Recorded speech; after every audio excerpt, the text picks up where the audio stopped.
हाय नमस्कार. चला तर स्वागत आहे तुमचं एका नवीन ब्लॉगमध्ये. इथं सकाळी सकाळी मस्त आमचा नाश्ता चालू होता आणि आज आमच्याकडे नाश्त्याला होती इडली. आणि ही मी काही घरी बनवली नाही, विकत घेतली. बघा किती छान बनवतात ते लोक. मला तर अशी बनवताच येत नाही. मी एकदा ट्राय केली होती पण मला काही जमलीच नाही. एका दिवशी मी नक्कीच अजून ट्राय करीन इडली बनवायला, कारण मला अजून येतच नाही आहे इडली बनवता. तर म्हटलं चला आपण ही इडली खाऊया आणि एका दिवशी नक्कीच बनेन मी, तुम्हालाही दाखवेन कशी बनवली म्हणून. तर चला तर आता इथं मस्त नाश्ता चालू होता आणि आज नाश्त्याला तर इडली होती म्हणून स्वयंपाकाचं काही एवढं हे नव्हतं. म्हटलं आता चला इडली वगैरे खाल्ल्यावर आपण स्वयंपाक करू. तर नाश्ता झाला होता आणि बघा लगेच स्वयंपाकाला लागले, कारण आता दिदी शाळेतून येणार होती. तर दिदीसाठी म्हणजे दिदी काही आज डबा घेऊन गेली नाही, तर तिला आज भूक लागन त्यामुळेच मी पटकन स्वयंपाक बनवून घेत होते. म्हटलं चला आता. आणि दादूलाही शाळेत सोडायचं होतं. आज शनिवारची त्यांना अर्धी शाळा असते, तर त्यामुळेच म्हटलं चला आता पटकन काम उरकून घेऊया. तर स्वयंपाक वगैरे झाला माझा आणि एक माझं पार्सल आलं होतं, तेच मी घ्यायला गेले होते. तर हे बघा मी पार्सलमध्ये अशी मस्त साडी ऑर्डर केली होती एक. इतकी छान आहे ना, इतकी नरम आहे आणि अंगावर बी इतकी छान बसते ती.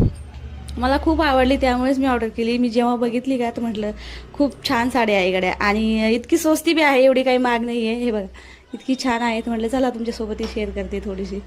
तर तिला खोलून बघितली मी. आता त्याच्यावरचं ब्लाऊज गुलाबी कलरचं आहे, इतकं छान आहे ते बी. आता मग शिवून घेईल मी एकदम छान त्याला. हे बघा किती छान साडी आहे, तिथली आहे याच्यावर, तिथल्याची साडी आहे ही. आणि असा कलर माझ्याकडे नव्हता त्यामुळे मी ऑनलाईन ऑर्डर केली होती. म्हटलं चला आता एखाद्या दिवशी हिला नक्कीच घालीन. आता सध्याची तर ठेवून दिली. आणि हे काही किराणा संपला होता घरातला, तर यांनी मला आणून दिला. आता तोच मला सोयीला लावायचा होता. बघा किती मोठा पसारा पडलाय घरामध्ये.